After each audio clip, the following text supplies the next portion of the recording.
This question asks, how do you intend to bring $2 back to the 76th district for every dollar spent?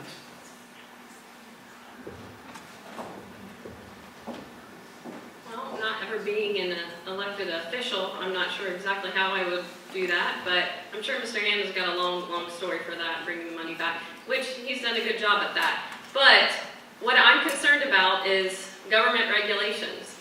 My opponent, I've been endorsed by the NFIB and ABC, the Small Business Associations, because he only has a 16% approval rating when it comes to dealing with small businesses in this area. And I see small businesses being stifled by government regulations, dairy farmers that can't even dig on their own soil.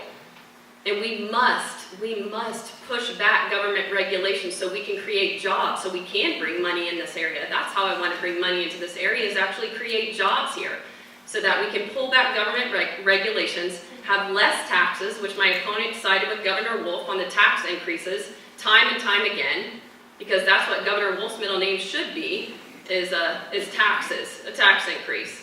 And the amount of taxes that he wanted to place upon the Americans and the citizens in the state of Pennsylvania was astronomical.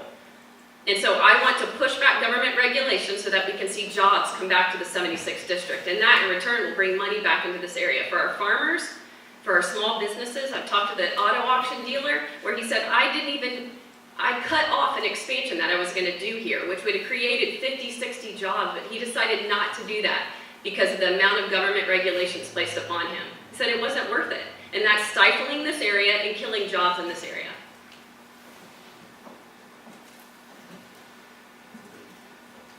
Thank you. Actually, I'm proud of the fact that when you look at the numbers that you see that this district gets $2 back from Harrisburg for every dollar that we pay in taxes. How does that happen? Well, we advocate strongly for roads and bridge improvements. We advocate strongly for other investments in our community, and we get that. And we've been successful with that because, once again, because I have an elected leadership position where I'm able to get to the folks that make those kinds of decisions and make sure we get $2 back for every dollar that goes to Harrisburg. And you know, when it comes to being endorsed by business leaders, I'm proud of the fact that I'm endorsed by business leaders locally. One of the things that you'll find when it comes to jobs is the fact that I've worked closely with First Quality for over 26 years. There's a company that started out with less than 100 employees when I was first elected. Through their partnership with me and a strong effort on their part, we're now 1,700 strong in Clinton County, 4,000 employees worldwide, and hopefully still growing in this region. In addition to that, I've worked with people like Bechtel Engineering and Renova Energy to try and bring jobs to Renova, because there's an opportunity for us to bring hundreds of construction jobs that will lead to long-term, high-paying jobs. And let me just read you what the people from Renova Energy said recently. As one of the developers of Renova Energy Center, I feel fortunate the project is in Mike Hanna's district.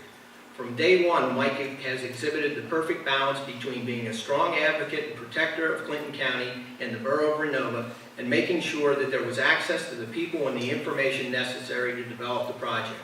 This is government encouraging new business while also serving the people. Mike personifies the type of leader we need on both sides of the aisle. I'm pleased to personally endorse Mike for re-election. Tom Emro, Innovative Power Solutions, consultant for Renova Energy LLC. So that's the type of representative I've been, and those are the types of endorsements from business I've received.